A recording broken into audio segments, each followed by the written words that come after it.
Clarinha falou da melancolia, que é esse desconforto da alma. Nós, em verdade, caminhamos muito pela vida sem conhecer as nossas emoções, sem conhecer os nossos sentimentos, porque fugimos deles. Logo mais falarei sobre isto.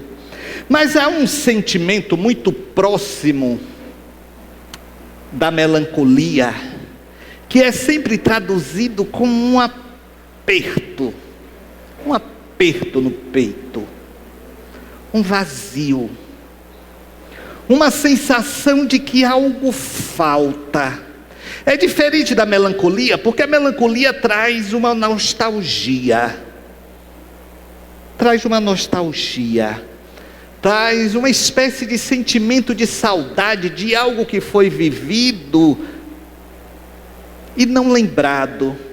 Pelo menos é o que fala no Evangelho segundo o Espiritismo, em uma página exatamente sobre ela. Esse outro sentimento não. Ele é abafador. Ele gera uma sensação de falta de ar. Ele passa um confrangimento, um apertamento, que nos faz puxar o ar com profundeza, mas nunca estamos satisfeitos com este ar. Eu falo da angústia. Da angústia. A angústia nos provoca isto. É um desconforto. Não é bem uma tristeza. Não é uma depressão. É específico. É uma opressão. Repito, é um apertamento. São emoções humanas.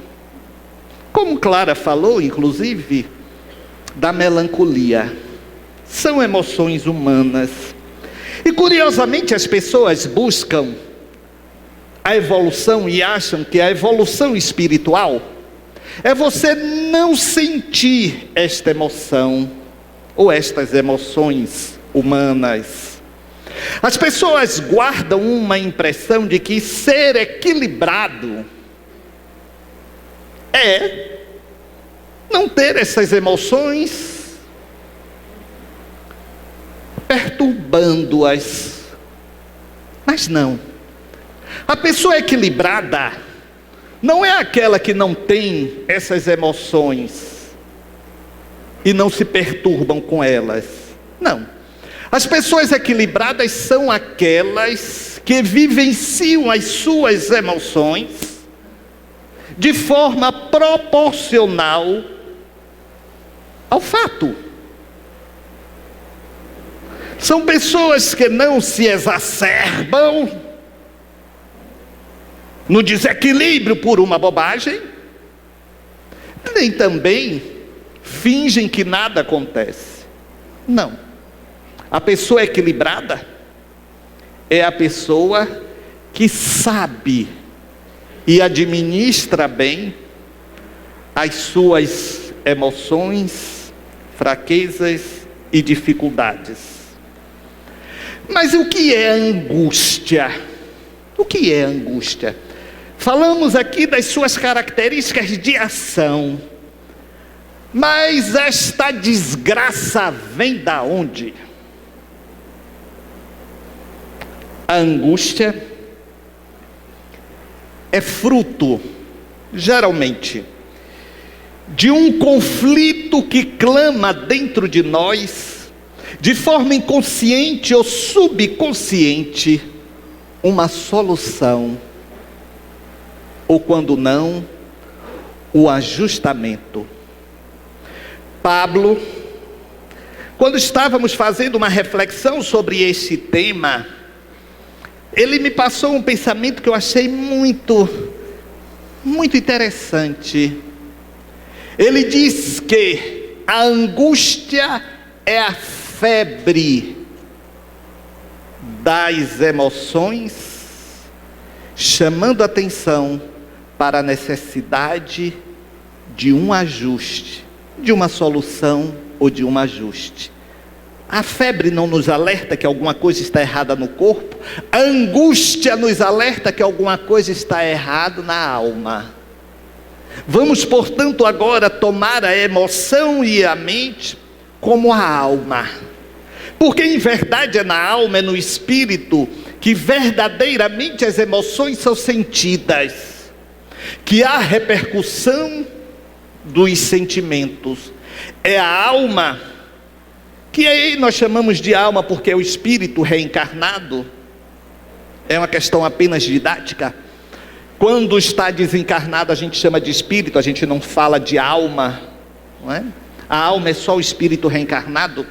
Em verdade é ela que sintetiza todo esse nosso processo de vida, todo esse nosso processo de conquista ao longo da existência. Então a angústia é isto, este conflito.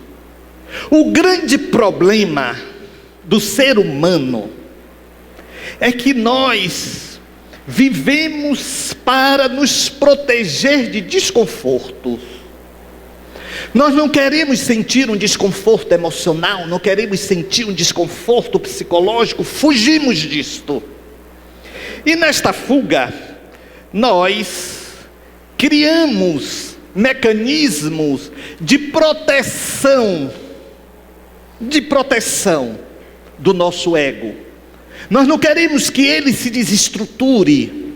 Então, por conta disto, dizia Freud, nós procuramos a sua proteção. São os chamados mecanismos de defesa. São inúmeros. O racionalizar, o sublimar, a repressão. Mas existe um em especial que nós fazemos uso de uma maneira muito constante. Muito constante. É a projeção. Ou seja, nós queremos projetar como se pudéssemos nos desvencilhar do verdadeiro efeito da angústia em nossa alma. Por exemplo, um aluno não se saiu bem na prova. Ele sabe que não se saiu bem porque não estudou, que não se preparou devidamente, mas ele não quer trazer essa realidade para a sua alma, para a sua mente. Então ele diz: a professora não explicou bem o assunto. Isso que é a projeção. A professora não explicou, a professora não ensinou, o professor não deu, por isto que não me saí bem. Porque a projeção gera um conforto. A culpa não foi minha. Ah, eu traí a minha mulher porque ela não estava me dando a atenção que devia. Não, você traiu porque você quis, porque você é descarado.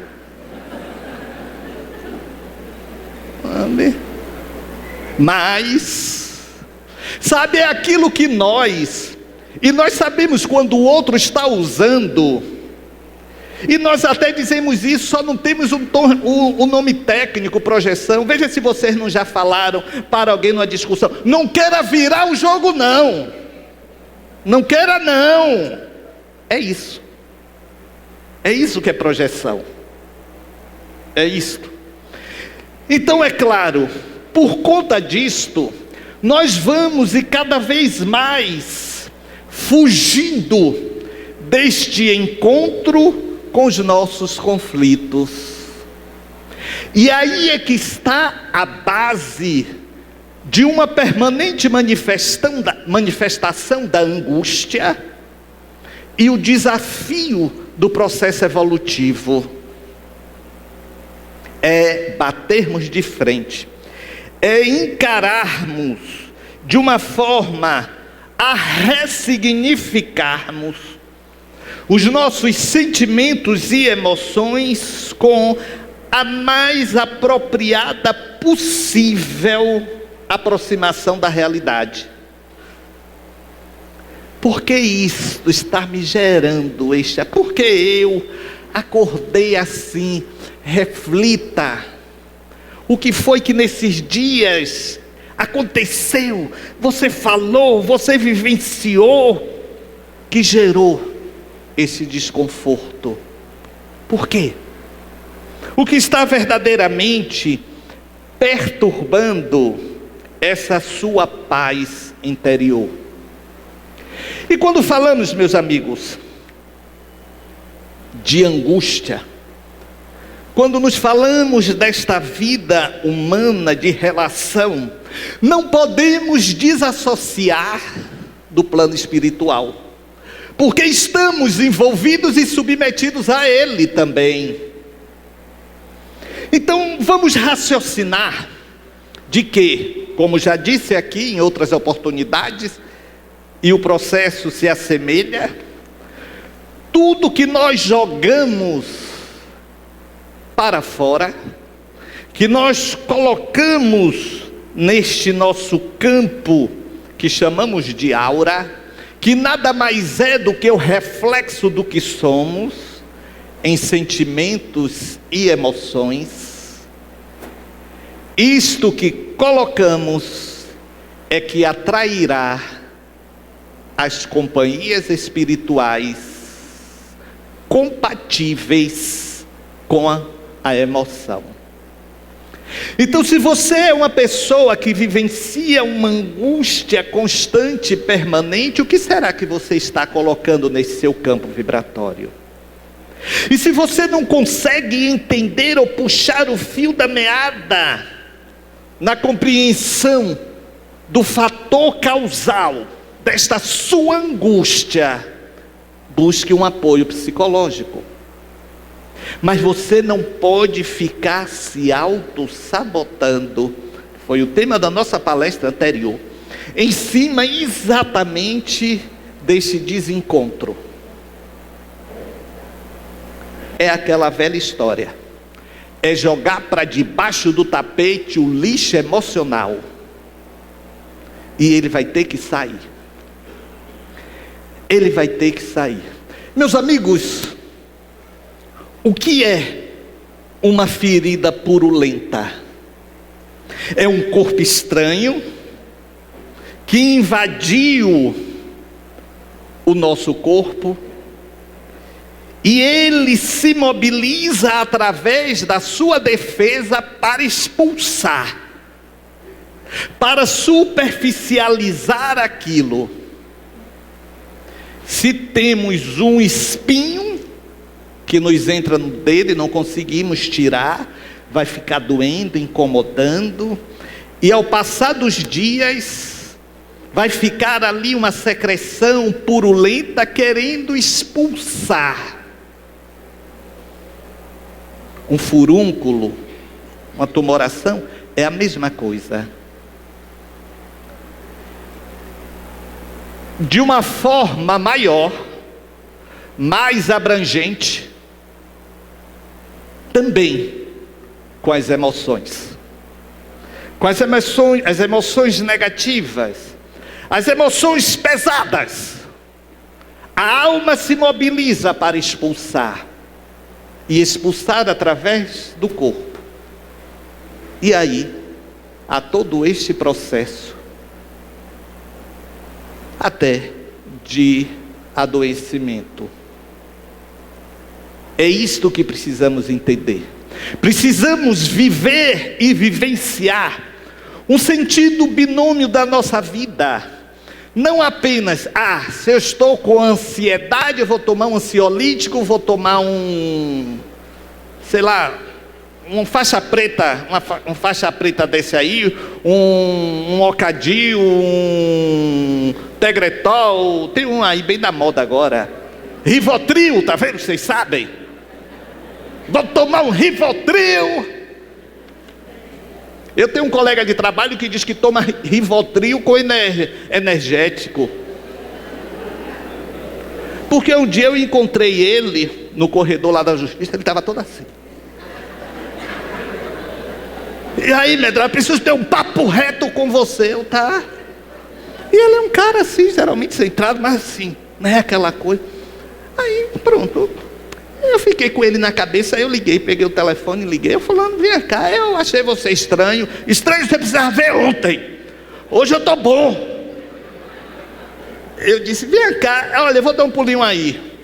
Aí quando eu cheguei, estava ele, né? Os colegas, quando eu entrei na sala, fizeram assim.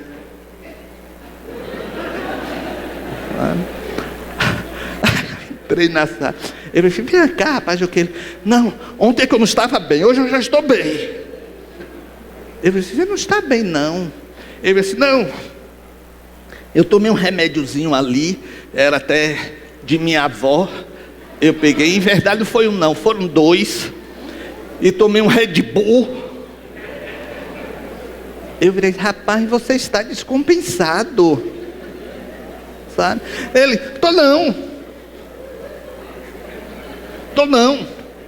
Então quer dizer, nós queremos sufocar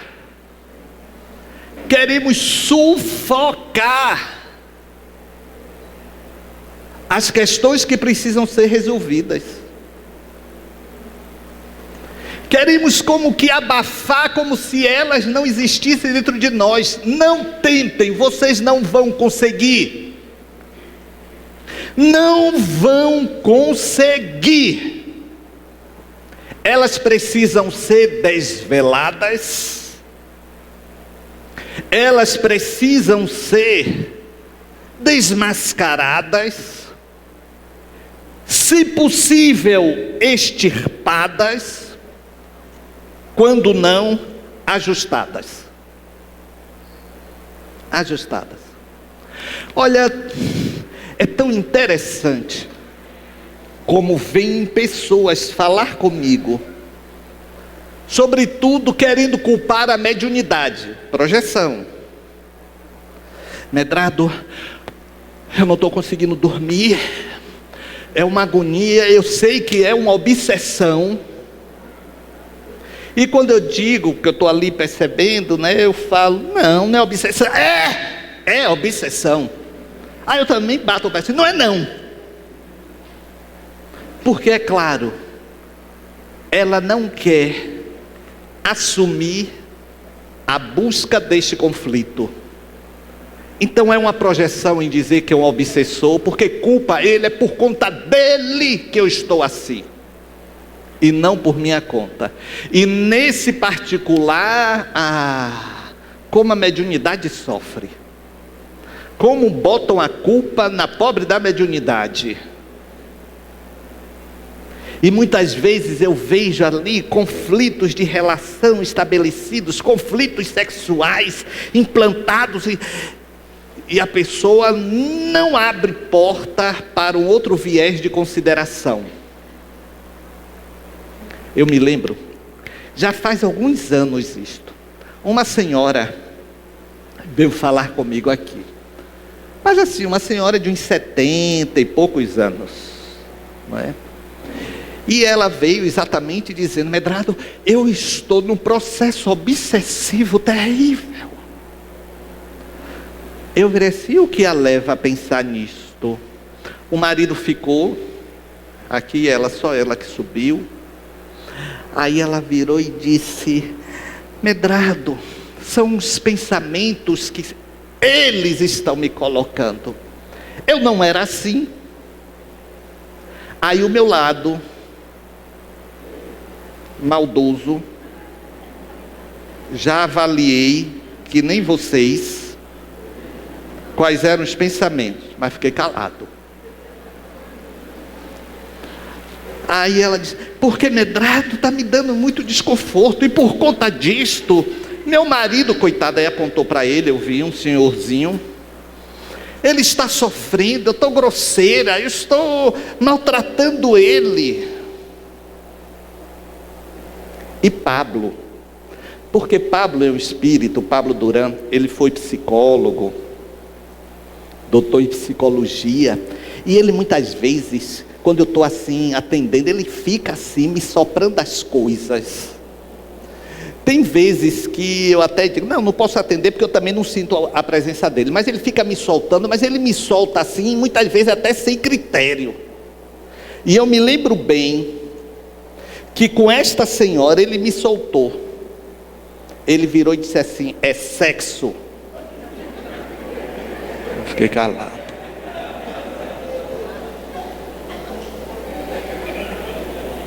Aí ela: você está entendendo, né? Eu disse: estou. E ele insistiu: é sexo. E eu tentando, mentalmente travar uma conversa, eu disse: não vou dizer nada disso para essa senhora. Uma senhora, 70 anos, mas ela está sentindo falta de sexo. Eu falei assim: meu irmão, tenha paciência. Ela percebeu, ela disse assim: você está falando com alguém? Eu disse: não, eu só estou pensando aqui. Meus amigos, ele ficou tão agoniado, que ele se aproximou assim, como se fosse, e eu tomei um tombo, Ela virou assim: pode dizer, é um espírito que está lhe falando alguma coisa aí, pode dizer. Eu disse: não quero ouvir não, minha senhora.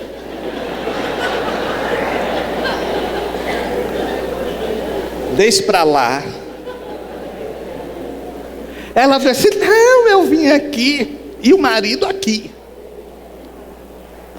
E ele parecia assim, mais acabadinho do que ela. Eu falei assim: olha, já que a senhora está insistindo, tem um amigo espiritual aqui, mas ele é assim, olha, ele tem um padrão assim, evolutivo bom, esclarecido, mas não é assim, nenhum doutor Bezerra não.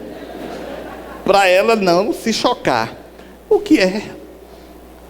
Ele está dizendo que a senhora está sentindo falta de sexo. Ela parou, parece que ficou assim, congelada. Eu disse: ah, meu Deus, a mulher vai me dizer coisa aqui do arco da velha. Eu disse: ah, meu Deus, porque eu caí nessa e disse. Ela virou e disse: eu achava que era isto, mas eu estava até com medo de pensar que era isto, porque Medrado já tem alguns anos que a gente só vive como irmãos.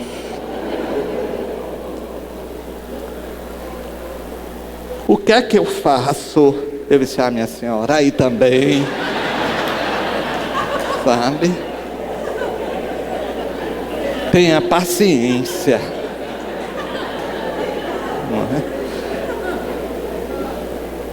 Meus amigos, depois em casa, Pablo me repreendeu. Ele virou para mim e disse assim: por que desse seu preconceito?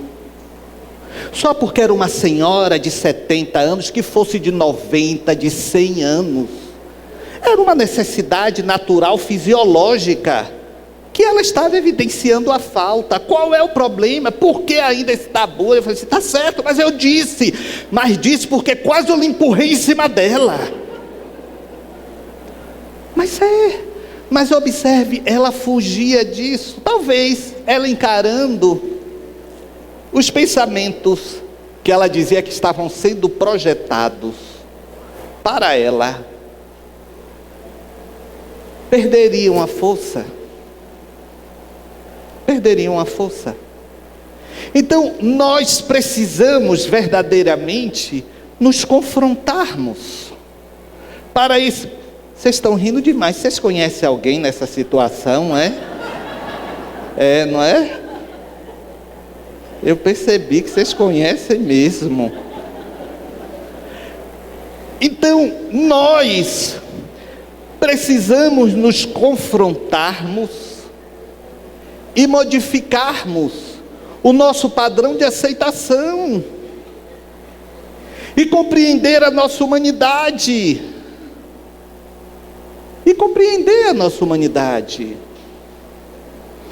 Vocês não têm ideia, uma vez, Dr. Bezerra me disse algo que repercute até hoje em mim, quando ele falou assim: meu filho, quem tem o seu problema é que sabe da extensão dele, seja qual for em sua avaliação. É verdade.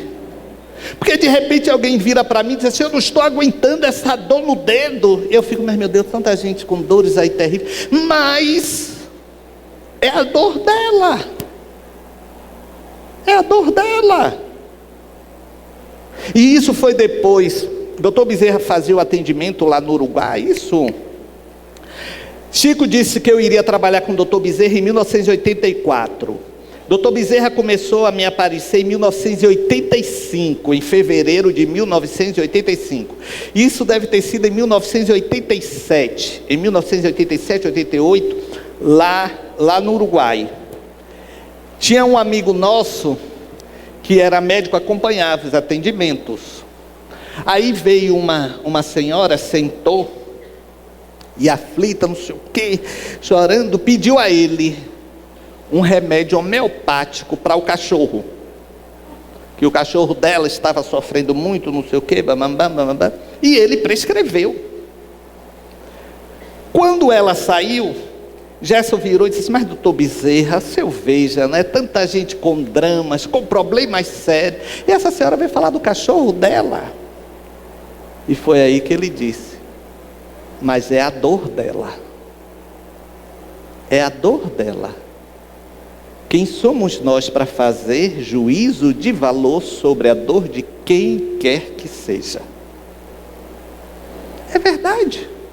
É a dor daquela pessoa. É a dor daquela pessoa. A gente tem conhecimento de dores enormes, mas é a dor dela. Como é que vamos dizer uma pessoa que não está doendo se ela que está sentindo a dor? Podemos não entrar, muitas vezes, na armadilha que a pessoa cria para que os que estão perto caiam, como um da pena, da piedade, do coitadinho, do coitadinha, mas é a dor. Por isso, não veja no outro as suas medidas, controle-se nisso, não veja no outro, não. Há pessoas que fazem comparação até de problemas, tipo, eu conheço fulana que aos 7 anos o casamento entrou numa crise terrível. Também conheço cicrana e beltrana, então eu já estou na expectativa do meu, que eu já tenho 6 anos, com 7 anos vai entrar em crise. Acontece isso. Aí as pessoas falam da crise dos 7 anos. Gente, em se falando de ser humano, nada é preciso, nada é uniforme, é mais ou menos parecido, claro. E nós temos mania de fazermos juízo de valor. E aí o que é que acontece? Vivemos a vida dos outros.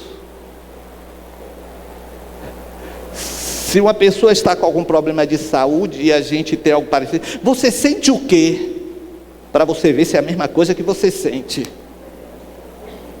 Vocês já fizeram isso, vocês todos. É o que isto? É uma tentativa de justificar pelo outro. Você é um ser, é uma individualidade. Não faça essa comparação. Não tem de forma alguma que querer viver a vida do outro. Diz que uma senhora chegou para o marido e falou assim: meu amor, olha, a gente tem que impedir de Juninho se casar com aquela bruxa. Não podemos deixar nosso filho se casar com aquela bruxa, temos que interferir. Aí ele não deu atenção, continuou lendo. Você está ouvindo? Ele parou e disse: olhe, eu não vou interferir nada. Mas por que você não vai interferir? Porque quando foi da minha vez, ninguém interferiu.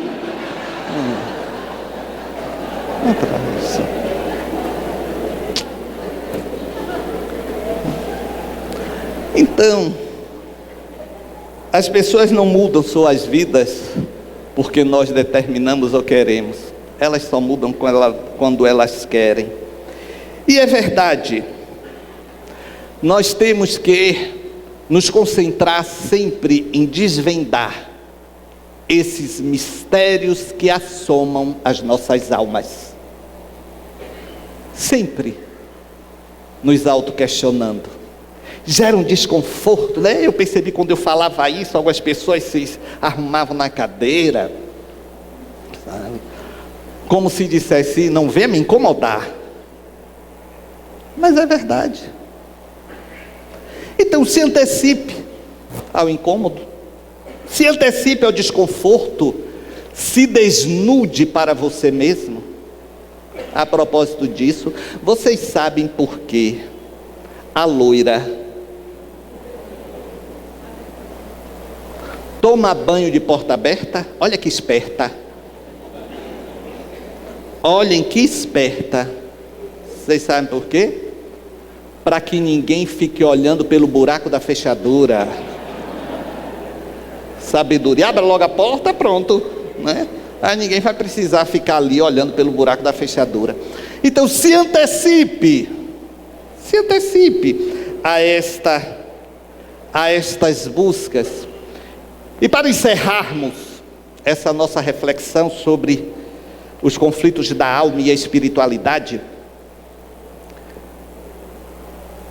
com os outros, só precisamos aprender e não viver as suas vidas. Aprender. O que nunca acontece. Porque queremos tomar o choque. Queremos tomar a pancada. Se começássemos a aprender com os outros, nós evitaríamos muitos dissabores. Porque se deem conta de uma coisa: uma angústia arrastada, um dissabor sofrido, são muitas vezes meses, anos. Nada se perde, é verdade, mas de uma vida esquecida, largada de lado, porque está ali, naquele rame-rame. O enterro estava passando pela porta de um bar. Era uma cidade do interior, onde as pessoas carregavam, né, como carregam até hoje, né, os caixões, não sei o quê. Aí saiu. Gente, temos que aprender mesmo, e dar atenção o que a gente ouve. Aí saiu do bar um bêbado, de verde rosa. Verde rosa. Aí saiu, olhou, viu aquele povo carregando o caixão. Ele gritou: olha a mangueira aí, gente! Cidade do interior. O padre na frente. Que de respeito! Aí um grupo mais irritado foi, pegou o bêbado, jogou o bêbado para um lado, para o outro. Uns deram uns safanões. Você respeite o Deus dos outros. Aí ele ficou assustado, voltou para dentro do bar. O velório seguiu. Tinha uma mangueira de água na rua. Quem carregava tropeçou, caixão voou, defunto quase que caiu, e ele lá dentro, vendo tudo, falou: eu disse, olha a mangueira aí. Temos que aprender a dar atenção. Diz que é igual o outro, né? Morava assim uma família com ele em casa, assim, tipo a cunhada, o cunhado, a sogra, o sogro, né? Aí o sogro morreu. O velório foi dentro de casa. Aí na saída, Você veja o que é a mão de Deus. Na saída tinha assim que fazer uma manobra com o caixão. Uma manobra meio arriscada, Henrique, porque tinha assim uma parede na frente, o caixão bateu. Quando o caixão bateu, as pessoas largaram o caixão, e no que o caixão caiu, pá, pá, pá, pá, pá, o defunto começou a bater, não sei o quê. Aí abriram aquele caixão rápido, e foi aquele alívio. O sogro não morreu, ele estava apenas em um estado cataléptico, foi aquela alegria, coisa e tal. O tempo passou, a sogra morreu. A sogra morreu, o velório foi em casa. Na hora de sair com o caixão, ele começa a gritar: cuidado com a parede! Cuidado com a parede, pelo amor de Deus! Experiência é tudo na vida.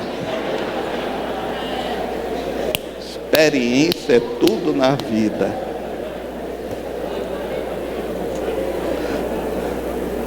Igual eu já contei aqui a vocês, um arquiteto resolveu construir a casa dele toda redonda.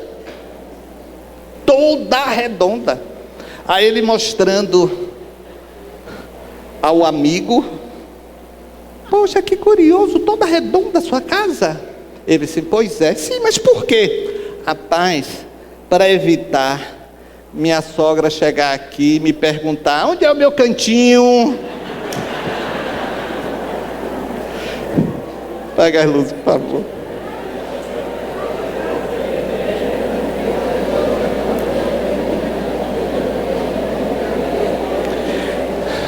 Meus amigos, eu estava lá em cima me preparando, eu citei até na prece, me preparando para a nossa reunião, fazendo os apontamentos que Pablo me passava, essa pesquinha que eu sempre trago. E houve assim um momento assim de uma singeleza muito grande. Entrou um grupo de espíritos, sabe aquelas senhoras da roça de pé rachado? Entrou assim, uma atrás da outra, com uma na frente. E os espíritos, é claro, os preconceitos são nossos, com aquele véuzinho surrado. Eram assim, sertanejas, benzedeiras, não é? Um grupo assim, não sei, umas 15, umas 20. E disseram que outras mais estavam aqui embaixo, e que vieram se associar à Legião de Maria. E uma delas virou para mim e disse assim, eu achei tão bonitinho: a gente não sabe voar para soltar pétalas de rosas, porque esses espíritos da Legião de Maria ficam realmente voando, mas a gente vai com o pé no chão, bater a ruda naquela gente toda. Eu me emocionei, e como a lembrança aqui agora também está me trazendo essa emoção, pelo sentimento de ajuda. Pelo sentimento de ajuda. Aí eu virei para elas e disse: mas não vai ficar só nesta vez não, não é? Aí ela sorriu e disse: não somos poucas, pela oportunidade do trabalho que eu deduzi. Aí depois disso eu fui buscar, como hoje, em homenagem a Maria, uma Ave Maria, em homenagem a essas senhorinhas de pés rachados e de coração fulgurante. Cumprimente aí a pessoa que está do seu lado, deseje um São João em paz, em harmonia.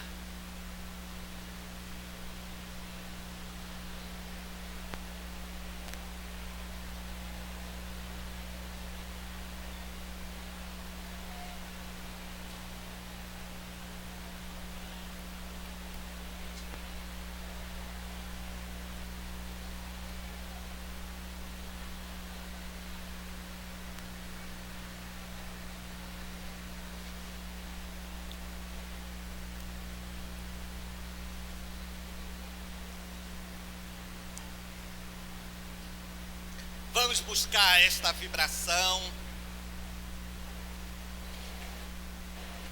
desses espíritos generosos.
Carregar a nossa cruz. É isso que esperamos, senhoras. É isto que buscamos. Nesta hora bendita, santa, de misericórdia, suplicamos a Senhora, Mãe de Jesus,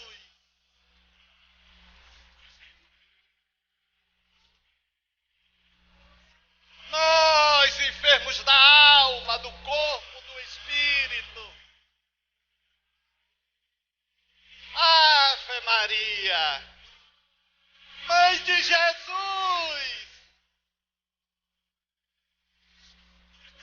força e coragem,